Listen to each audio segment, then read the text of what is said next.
Good morning friends. திருமலையில் பெருமாள் கோவிலுக்கு நம்ம நிறைய பேர் போயிருப்போம். இங்கே இந்த இடத்த தவிர நிறைய இடங்கள் இருக்குது. அந்த இடங்களை பற்றி தான் நம்ம ஒவ்வொரு பதிவில் பார்த்துக்கிட்டு இருக்கோம். இந்த பதிவில் ஸ்ரீ வேணுகோபால சுவாமி இந்த கோவிலை பற்றி தான் இந்த பதிவில் பார்க்க போகிறோம். முடிஞ்ச வரைக்கும் வீடியோவை ஸ்கிப் பண்ணாமல் பாருங்கள். அப்போ தான் உங்களுக்கு எல்லா டீட்டெயிலுமே தெரியும். வாங்க இப்போ நம்ம வீடியோக்குள்ளே போகலாம்.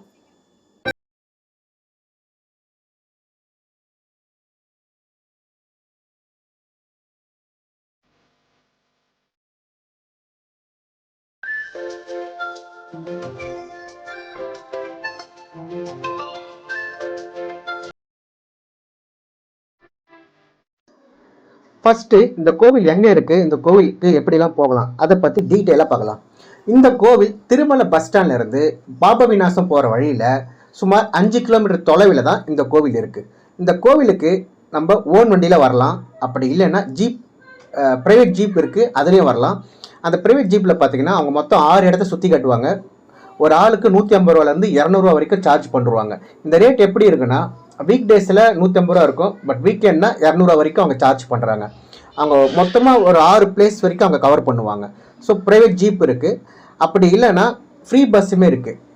டிடிடியோட திருமலை திருப்பதி தேவஸ்தானத்தோட ஃப்ரீ பஸ்ஸுமே இருக்குது.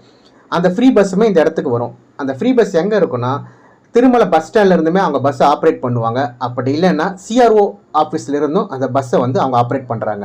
ஸோ 3 வகையில் இந்த இடத்துக்கு நீங்கள் வரலாம். இந்த இடத்துக்கு கார் பார்க்கிங், பெரிய கார் பார்க்கிங் இருக்குது. ஸோ கார் பார்க்கிங் எந்த பிரச்சனையுமே இருக்காது. 14ஆம் நூற்றாண்டை சேர்ந்த இந்த கோவில் ராமானுஜ ஆச்சாரியாவால் கட்டப்பட்டதாக நம்பப்படுகிறது. இந்த கோவில் காலை 6 மணி முதல் இரவு 8 மணி வரை பக்தர்களுக்காக திறந்திருக்கும். இந்த கோவிலில் வேணுகோபால சுவாமி ருக்மணி மற்றும் சத்யபாமா தாயாருடன் காட்சி தருவது மிகவும் சிறப்பு. அது மட்டும் இல்லாமல் இந்த கோவில் வளாகத்துக்குள்ளேயே சீதாராமரோட பட்டாபிஷேகத்தோட ஒரு சின்ன கோவில் இருக்குது. இது மேலும் சிறப்பு. இந்த கோவில் டிடிடி, அதாவது திருமலை திருப்பதி தேவஸ்தானத்தோட கண்ட்ரோலில் கிடையாது. இந்த கோவிலில் சுவாமி அதிராம்ஜி என்பவரால் நிர்வகிக்கப்பட்டு வருகின்றது. அது மட்டும் இல்லாமல் இந்த கோவிலில் ஃப்ரீ தரிசனமும் கிடையாது. ஒரு நபருக்கு 5 ரூபாய் வரைக்கும் கட்டணம் வசூல் செய்கிறாங்க. 5 ரூபாங்கிறது ஒரு விஷயம் இல்லை, ஆனால் அவங்க அதை எந்த வகையில் பயன்படுத்துகிறாங்கன்னு தெரியலை.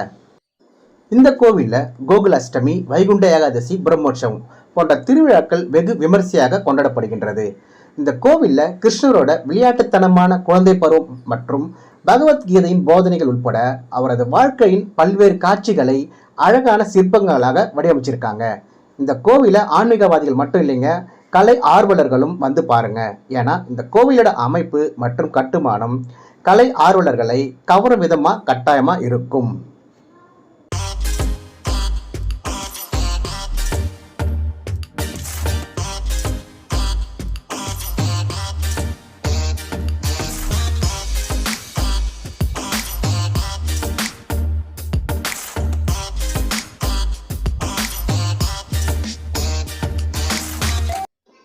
இந்த கோவிலுக்கு ஸ்பெசிஃபிக்காக ட்ரெஸ் கோட்னு எதுவும் கிடையாதுங்க. ஆனால் நம்ம பாரம்பரிய உடையை அணிஞ்சிட்டு போனால் ரொம்பவே நல்லது.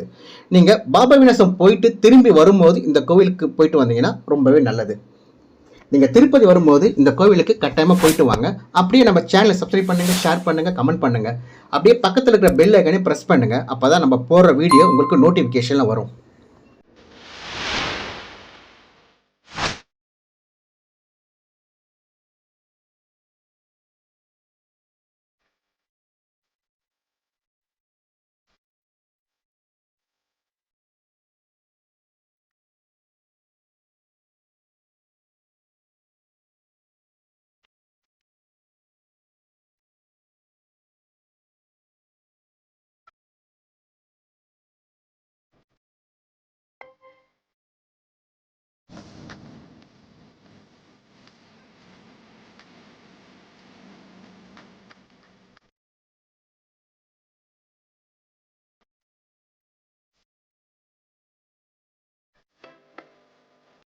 இந்த கோவிலை பற்றி எனக்கு தெரிஞ்ச தகவலை பதிவு பண்ணியிருக்கேன். ஒருவேளை இந்த கோவிலுக்கு நீங்கள் ஏற்கனவே போயிருந்தீங்கன்னா உங்களுடைய எக்ஸ்பீரியன்ஸை கட்டாயமாக கமெண்ட்டில் ஷேர் பண்ணுங்கள். அது நிறைய பேருக்கு யூஸ்ஃபுல்லாக இருக்கும்.